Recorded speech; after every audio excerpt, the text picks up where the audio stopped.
ओम शांति। 2 अक्टूबर 1981 की अव्यक्त वाणी में अव्यक्त बाप दादा ने बताया है सदा मिलन के झूले में झूलने का आधार। सदा मिलन के झूले में झूलने का आधार सर्व झमेलों से छुड़ाने वाले, सर्व प्राप्ति स्वरूप बनाने वाले ज्ञान सागर शिव बाबा बोले। सर्व झमेलों से छुड़ाने वाले, सर्व प्राप्ति स्वरूप बनाने वाले ज्ञान सागर शिव बाबा बोले। आज चारों ओर के याद में रहने वाले बच्चों को बाप दादा साकार व आकार में सम्मुख देखते हुए याद का रिस्पॉन्ड पदम गुणा याद प्यार दे रहे हैं। आज चारों ओर के याद में रहने वाले बच्चों को बाप दादा साकार और आकार में सम्मुख देखते हुए याद का रिस्पॉन्ड पदम गुणा याद प्यार दे रहे हैं। कोई तन से कोई मन से एक ही मिलन के संकल्प में, एक ही याद में स्थित हैं। बाबा ने कहा कोई तन से कोई मन से एक ही मिलन के संकल्प में, एक ही याद में स्थित है। बाप दादा खजाना तो दे ही चुके हैं, साकार द्वारा, आकार अव्यक्त रूप द्वारा सर्व खजानों के मालिक बना चुके हैं। जब सर्व खजानों के मालिक बन गए तो बाकी क्या रह गया बच्चे? कुछ रहा है? बाप दादा तो सिर्फ मालिकों को मालेकम सलाम करने आए हैं। बच्चे, बाप दादा तो सिर्फ मालिकों को मालेकम सलाम मालूम करने आए हैं।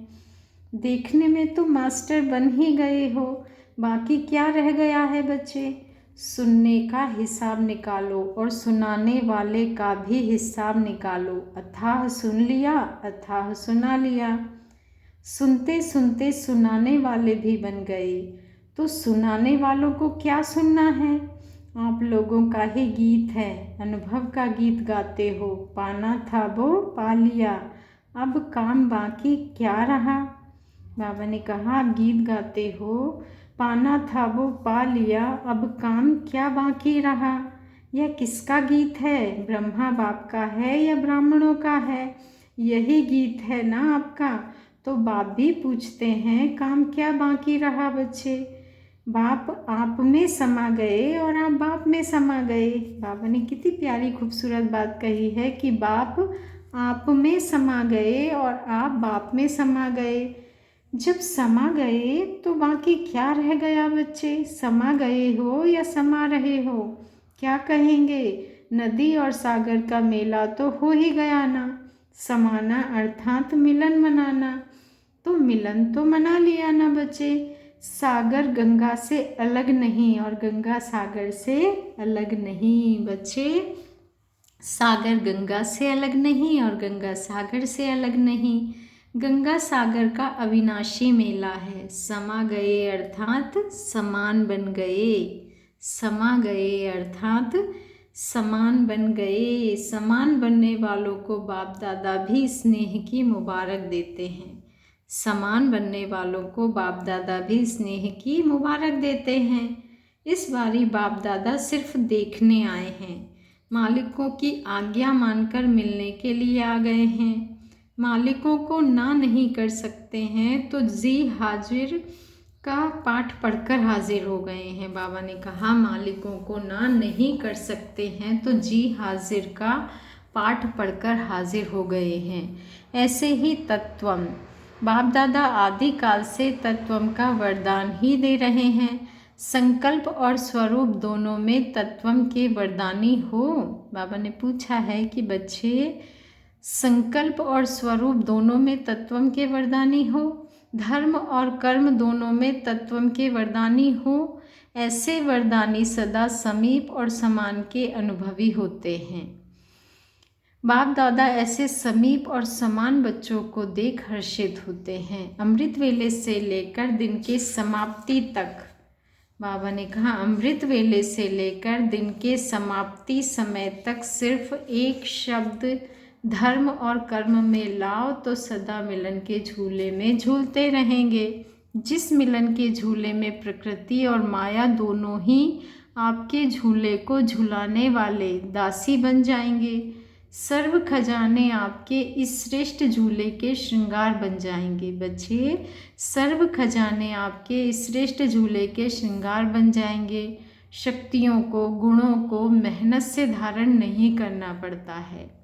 शक्तियों को, गुणों को मेहनत से धारण नहीं करना पड़ेगा, लेकिन यह स्वयं आपका श्रृंगार बन आपके सामने स्वतः ऐसा मिलन का झूला जिसमें बाप और आप समान अर्थात समाये हुए हो, ऐसे झूले में सदा झूलने का आधार एक शब्द बाप समान। ऐसे झूले में सदा झूलने का आधार एक शब्द बाप समान। बाप समान सुनने पर बाबा का स्वमान याद आ रहा है कि बाबा कहते हैं बच्चे, बाप समान बनना है तो बाबा के कमरे में आ जाओ। बच्चे, बाप समान बनना है तो बाबा के कमरे में आ जाओ। जब भी समय मिले मनसा से मधुबन में पहुंच जाए और बाबा के कमरे में जाकर विजुलाइज करें कि साकार में बाबा मेरे सम्मुख बैठे हुए हैं और मैं बाबा के कमरे में बाबा के सम्मुख बैठी हूँ और बाबा मुझे दृष्टि दे रहे हैं। दृष्टि से बाबा पवित्रता का पाठ पढ़ा रहे हैं, पवित्रता की शक्ति दे रहे हैं। तो बाबा ने कहा बच्चे, ऐसे झूले में सदा झूलने का आधार एक शब्द बाप समान। समान नहीं तो समा नहीं सकते। अगर समाना नहीं आता तो संगम युग को गवाया। अगर समाना नहीं आता, समान बनना नहीं आता तो संगम युग को गवाया। क्यों? क्योंकि संगम युग ही नदी सागर के समाने का मेला है। मेला अर्थात समाना, मिलन मनाना। तो समाना आता है, मेला नहीं मनाते हो तो क्या करते? झमेला करते। बाबा ने बताया कि बच्चे, मेला नहीं मनाते तो क्या करते हैं? झमेला करते। तो या तो है झमेला या है मेला। बच्चे कहते हैं मैं अकेला हूँ, लेकिन बाप कहते अकेला होना ही नहीं है। जिसको अकेला कहते हो उसमें भी साथ है। संगम युग है ही कंबाइंड रहने का युग। बाप से तो अकेले नहीं हो सकते ना, सदा के साथी हैं। बाकी छोटे छोटे बच्चे झमेले में फंस जाते हैं और झमेले भी अनेक हैं, एक नहीं। मेला एक है, झमेले अनेक हैं। तो मेले में रहो तो झमेले समाप्त हो जाएं। अब तो संपन्नता के प्रारब्ध बनो। अब तो बच्चे संपन्नता के प्रारब्ध बनो। अल्पकाल की प्रारब्ध को समाप्त कर संपूर्णता के, संपन्नता की प्रारब्ध को अनुभव करो। क्या करो बच्चे? कि अल्पकाल की प्रारब्ध को समाप्त कर संपूर्णता के, संपन्नता की प्रारब्ध को अनुभव में लाओ। अच्छा, ऐसे सदा बाप समान, ऐसे बाप समान सदा बाप के मिलन मनाने के झूले में झूलने वाले, पाना था वह पा लिया। ऐसे सर्व प्राप्ति स्वरूप सदा हर संकल्प और बोल में, कर्म में जी हजूर और जी हाजिर करने वाले, ऐसे सर्वश्रेष्ठ आत्माओं को साकार द्वारा व आकार द्वारा मिलन मनाने वाले देश विदेश के सर्व बच्चों को, बालक सो मालिकों को बाप का मालिकम सलाम व याद प्यार। साथ साथ श्रेष्ठ आत्माओं को नमस्ते। और ऐसे प्यारे प्यारे मीठे रूहानी बाप दादा को हम रूहानी बच्चों का दिल से याद प्यार और नमस्ते। शुक्रिया बाबा, शुक्रिया। प्राण अव्यक्त बाप दादा की मधुर मुलाकात पार्टियों के साथ। प्राण अव्यक्त बाप दादा की मधुर मुलाकात पार्टियों के साथ। फर्स्ट मुलाकात है कर्नाटक जोन से। कर्नाटक जोन, इसके में फर्स्ट पॉइंट है सभी सदा साक्षी स्थिति में स्थित हो, हर कर्म करते हो। जो साक्षी हो कर्म करते हैं उन्हें स्वतः ही बाप के साथीपन का अनुभव भी होता है। साक्षी नहीं, बाबा ने कहा साक्षी नहीं तो बाप भी साथी नहीं, इसलिए सदा साक्षी अवस्था में स्थित रहो। बाबा ने कहा इसलिए क्या करो बच्चे? सदा साक्षी अवस्था में स्थित रहो। देह से भी साक्षी। जब देह के संबंध और देह के साक्षी बन जाते हो तो स्वतः ही इस पुरानी दुनिया के भी साक्षी बन जाते हो। बच्चे, जब देह के संबंध, देह से भी देह के साक्षी बन जाते हो तो स्वतः ही इस पुरानी दुनिया से भी साक्षी हो जाते हो। देखते हुए, संपर्क में आते हुए सदा न्यारे और प्यारे। यही स्टेज सहज योगी बनाती है, यही स्टेज सहज योगी का अनुभव कराती है। तो सदा साक्षी इसको कहते हैं, साथ में रहते हुए भी निर्लेप। साक्षी किसको कहते हैं? साथ में रहते हुए भी निर्लेप। आत्मा निर्लेप नहीं है बच्चे, लेकिन आत्माभिमानी स्टेज निर्लेप है। आत्मा निर्लेप नहीं है बच्चे, लेकिन आत्म अभिमानी स्टेज निर्लेप है, अर्थात माया के लेप व आकर्षण से परे है। न्यारा अर्थात निर्लेप। तो सदा ऐसी अवस्था में स्थित रहते हो, किसी भी प्रकार की माया का वार ना हो। बाप पर बलिहार जाने वाले माया के वार से सदा बचे रहेंगे। बाबा ने कहा बच्चे, बाप पर बलिहार जाने वाले माया के वार से सदा बचे रहेंगे।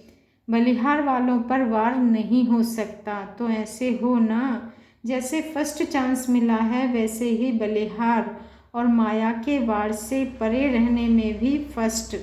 बाबा ने कहा फर्स्ट का अर्थ ही है फास्ट जाना, फर्स्ट का अर्थ ही है फास्ट जाना। तो इस स्थिति में सदा फर्स्ट, सदा खुश रहो, सदा खुशनसीब रहो। अच्छा, सेकंड पॉइंट है, दूसरा पॉइंट है, जैसे बाप के गुणों का वर्णन करते हो वैसे स्वयं में भी सर्वगुण अनुभव करते हो। जैसे बाप ज्ञान का सागर, सुख का सागर है, वैसे ही स्वयं को भी ज्ञान सागर, सुख स्वरूप अनुभव करते हो। बाबा ने कहा जैसे बाप ज्ञान का सागर, सुख का सागर है, वैसे ही स्वयं को भी ज्ञान स्वरूप, सुख स्वरूप अनुभव करते हो। हर गुण का अनुभव, सिर्फ वर्णन नहीं बच्चे, लेकिन अनुभव। जब सुख स्वरूप बन जाएंगे तो सुख स्वरूप आत्मा द्वारा सुख की किरणें विश्व में फैलेंगी। बच्चे, जब सुख स्वरूप बन जाएंगे तो सुख स्वरूप आत्मा द्वारा सुख की किरणें विश्व में फैलेंगी। और यदि आत्मा दुख स्वरूप है, तो यदि आत्मा दुख का अनुभव कर रही है तो दुख की किरणें फैलेगी। इसलिए अटेंशन दें बच्चे कि सुख स्वरूप रहें, शांति, प्रेम, आनंद स्वरूप रहें, तो उनकी किरणें विश्व में फैलेंगी। क्यों? क्योंकि आप मास्टर ज्ञान सूर्य हो। तो जैसे सूर्य की किरणें सारे विश्व में जाती है, वैसे आप ज्ञान सूर्य के बच्चों का ज्ञान, सुख, आनंद की किरणें सर्व आत्माओं तक पहुँचेगी। जितने ऊंचे स्थान और स्थिति पर होंगे उतना चारों ओर स्वतः फैलती रहेगी। जितने ऊंचे स्थान और स्थिति पर होंगे बच्चे, उतना चारों ओर स्वतः फैलती रहेगी। तो ऐसे अनुभवी मूर्त हो। सुनना सुनाना तो बहुत हो गया बच्चे, अभी अनुभव को बढ़ाओ। बाबा ने तो कह दिया कि बच्चे सुनना सुनाना तो बहुत हो गया, अभी अनुभव को बढ़ाओ। बोलना अर्थात स्वरूप बनाना, सुनना अर्थात स्वरूप बनना, बोलना अर्थात स्वरूप बनाना और सुनना अर्थात स्वरूप बनना। थर्ड पॉइंट है, तीसरा पॉइंट है, बाबा ने कहा सदा खुशी के खजानों से खेलने वाले होना। खुशी भी एक खजाना है, जिस खजाने द्वारा अनेक आत्माओं को मालामाल बना सकते हो। आजकल विशेष इसी खजाने की आवश्यकता है, और सब है लेकिन खुशी नहीं। आप सबको तो खुशियों की खान मिल गई है बच्चे, आप सबको तो खुशियों की खान मिल गई है, अनगिनत खजाना मिल गया है। खुशी के खजाने में भी वैरायटी है ना, कभी किस बात की खुशी, कभी किस बात की खुशी, कभी बालकपन की खुशी तो कभी मालिकपन की खुशी। कितने प्रकार के खुशी के खजाने मिले हैं, तो वर्णन करते हुए औरों को भी माला माल बना सकते हो। बाबा ने कहा कितने प्रकार के खुशी के खजाने मिले हैं आपको, तो उनका बाबा ने कहा कितने प्रकार के खुशी के खजाने मिले हैं, वो वर्णन करते हुए औरों को भी मालामाल बना सकते हो। तो इन खजानों को सदा कायम रखो और सदा खजानों के मालिक बनो। सदा बाप द्वारा मिली हुई शक्तियों को कार्य में लगाते रहो। सदा बाप द्वारा मिली हुई शक्तियों को कार्य में लगाते रहो। बाप ने तो शक्तियाँ दे दी हैं, अब सिर्फ उन्हें कार्य में लगाओ। सिर्फ मिल गया है उसमें खुश नहीं रहो, लेकिन जो मिला है वो स्वयं के प्रति और सर्व के प्रति यूज़ करो तो सब माला माल अनुभव करेंगे। बच्चे, सिर्फ मिल गया है इसमें खुश नहीं रहो, और जो मिला है वो स्वयं के प्रति और सर्व के प्रति यूज़ करो तो सदा माला माल अनुभव करेंगे। 4th पॉइंट है, चौथा पॉइंट है, बाबा ने कहा सब वरदानी आत्माएं हो ना, सब वरदानी आत्माएं हो ना। इस समय विशेष भारत में किसकी याद चल रही है? वरदानियों की। इस समय विशेष भारत में किसकी याद चल रही है? वरदानियों की। देवी अर्थात वरदानी, देवी अर्थात वरदानी। देवियों को विशेष वरदानी के रूप में याद करते हैं तो ऐसा महसूस होता है कि हमें याद कर रहे हैं। बाबा ने पूछा है, बच्चे ऐसा महसूस होता है कि हमें याद कर रहे हैं? अनुभव होता है। भक्तों की पुकार महसूस होती है कि सिर्फ नॉलेज के आधार से जानते हो। भक्तों की पुकार महसूस होती है बच्चे कि सिर्फ नॉलेज के आधार से जानते हो। एक है जानना और दूसरा है अनुभव होना। तो अनुभव होता है।